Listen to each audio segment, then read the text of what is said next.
Hey, what's up, everybody? The Ferg here, your host for Fergin' Around, where we're silly in life and serious about rock and roll. Also, one of the co-hosts of the Retro FM podcast. And today, I thought I would shine a spotlight and give a shout out to our ladies in rock. That's right, our ladies in rock. Rock and roll has often had some iconic groups, some iconic singers and bands and guitar heroes, guitar gods and rock gods, if you will. But it wasn't always fashionable or popular for ladies to pick up a guitar or be behind a drum set. Now, today, thankfully, we've got a plethora of young ladies that are rocking it out and doing it up in heavy metal, and it's more widely accepted today as something that's cool and kind of badass to be in a rock band, even if you're a female. And thankfully, we're blessed with a plethora of those today, such as one of my personal favorites, Miss Lizzie Hale of Hailstorm. And of course, there's Maria Brink of In This Moment, Avril Lavigne.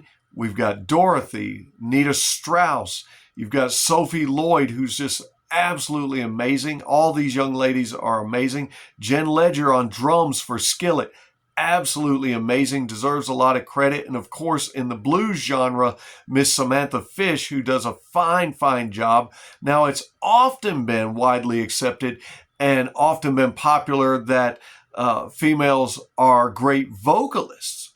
And we've had some great vocalists in rock and roll. Obviously, Janis Joplin gets brought up almost all across the board when you think of rock and roll and you think of females in rock and roll, and definitely deserves a lot of credit and near and dear to my heart, as that was one of my dad's favorites growing up. But as far as rocking out and playing your own instruments and not always having the guys back you in the band, not that there's anything wrong with that. Had some great bands with female lead singers that there's guys backing them. One of my personal favorites, obviously, Evanescence.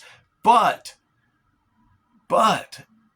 way back in the mid-'70s, it was a novelty idea when Kim Foley come up with the idea to put together an all-girl rock group. You might know them better as the Runaways, and you probably guessed it by looking at my shirt anyway, but I had to get this shirt. How often do you see a Joan Jett and the Blackhearts shirt? I always thought Joan Jett was pretty badass, and she was part of that group, the Runaways, along with another very famous young lady, Miss Lita Ford. Oh man, her and Joan Jett, along with their partners Jackie Fox, Sandy West, and Cherie Currie, man, they put together a widely popular group, and really in the United States became very popular, but not as popular as they did in Japan. I don't know why, but Japan has always gravitated towards American rock and roll and heavy metal in a great fashion, and it was widely due to their popular song Cherry Bomb.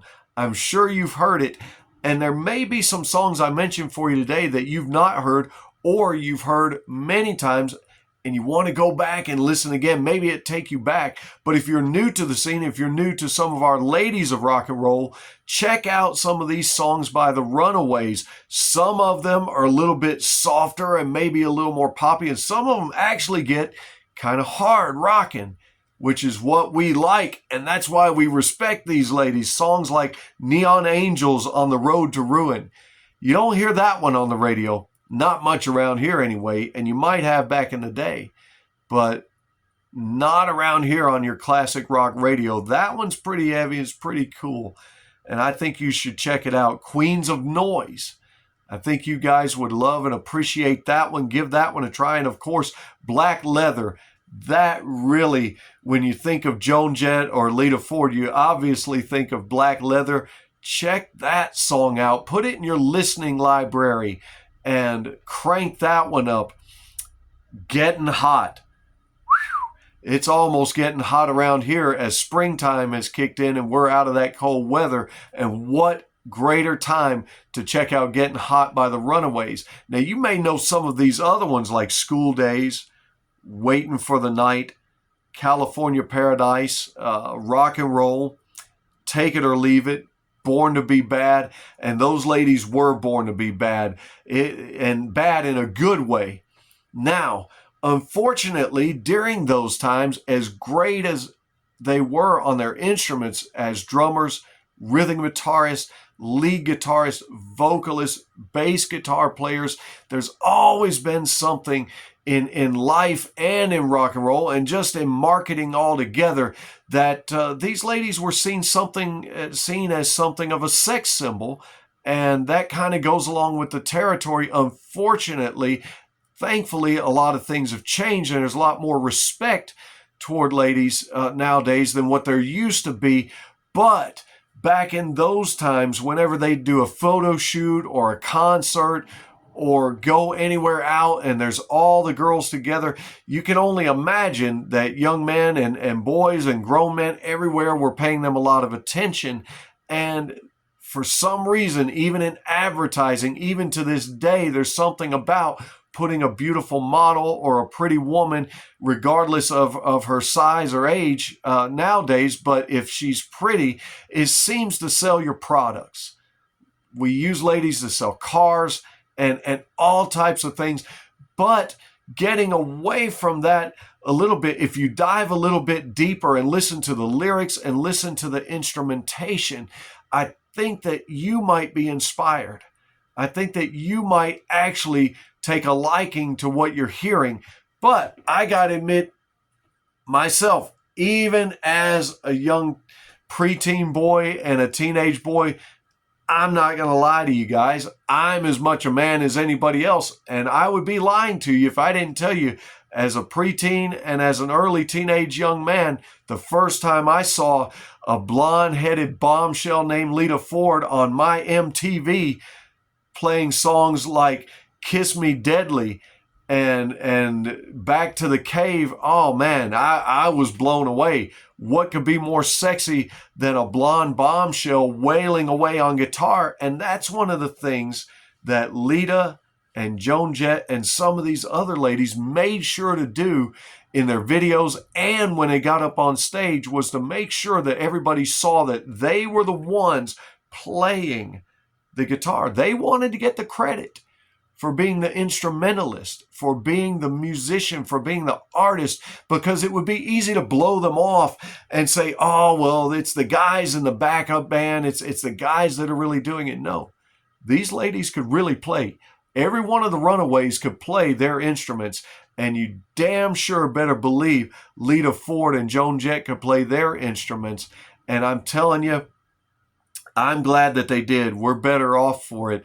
We really are. And so leaving the Runaways, unfortunately, that group only lasted about 4 years.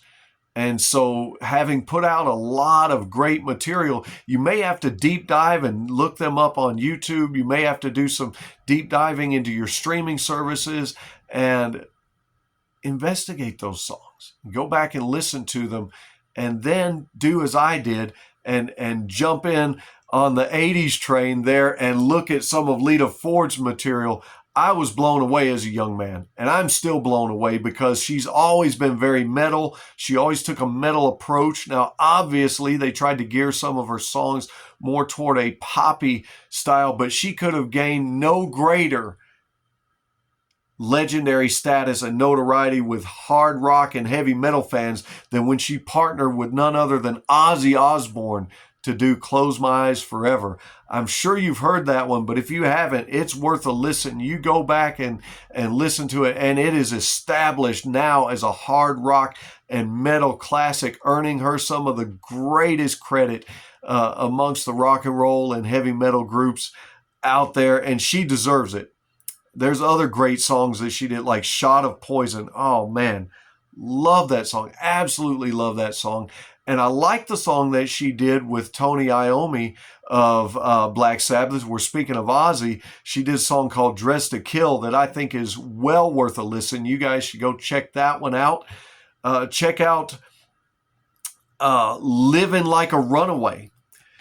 She did that as an album, giving a throwback to the Runaways, but also titled it Living Like a Runaway, and that came out in 2012 and has a really hard rocking sound. I think you would enjoy that song and enjoy that album. I'd encourage you to go and listen to it. Another cool fact about Lita Ford, and not only was she a hot ticket to us young boys growing up and watching her, she obviously was a hot ticket around the entire rock and roll scene and just always has been. But one of the hottest things I think about Lita Ford, she was the very first guest on That Metal Show with Eddie Trunk and his partners. If you can find the video clips, I would encourage you to go and look it up. That was an epic, very first episode, and I think it's pretty epic that she, Lita Ford, a female rocker and heavy metalist, was the first guest on That Metal Show. You can't get any more metal than that. But moving along, let me tell you, I've got to honor Joan Jett and the Blackhearts. Man, Joan Jett to me was always one of the greatest rockers, always one of the female icons in the genre. And obviously, she did her own thing. And what a better name, the Blackhearts. She had that jet black hair. Her name is Jet. And you think of her coming off as a tough kind of punk rocker, kind of rocking. The Blackhearts just goes with all that.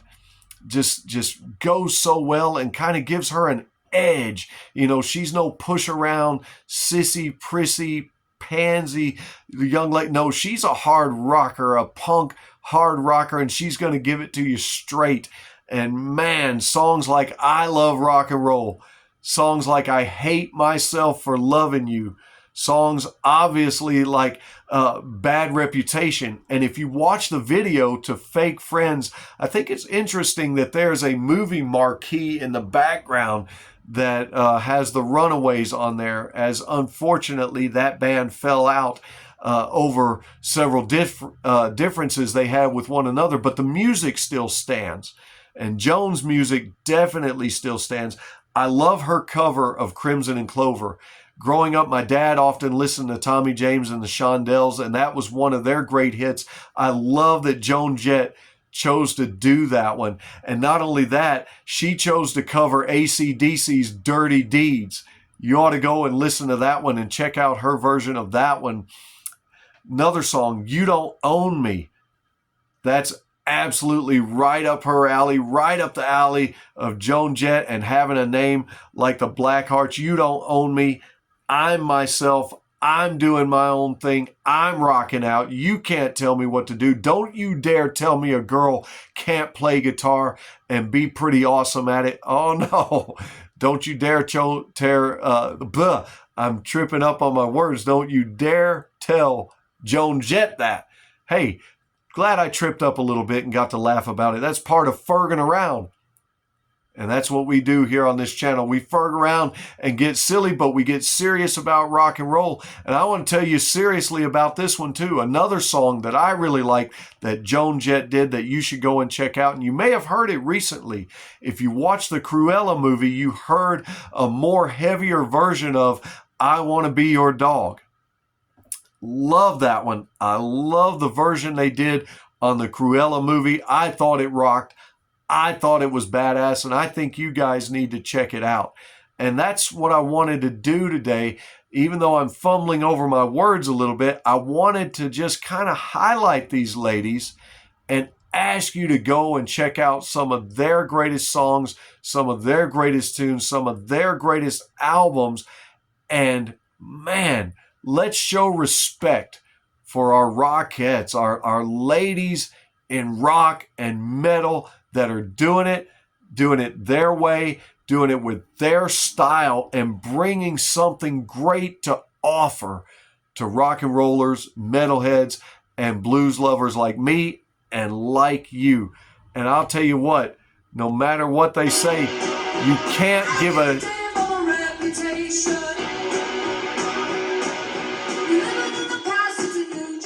That's right. That's right. Joan Jett said it best. And I'm going to say this. If you'll drop a like and a subscribe, I'll drop a song list in the comment section. It might be a little lengthy, having mentioned these ladies and their subsequent bands and some of their solo albums, but I want to give you guys something to be able to go back and look, say, oh yeah, Ferg mentioned that song. So that's what I'm going to do. And you just remember, when they ask what you've been doing, you tell them, just ferging around. We'll see you on the next one.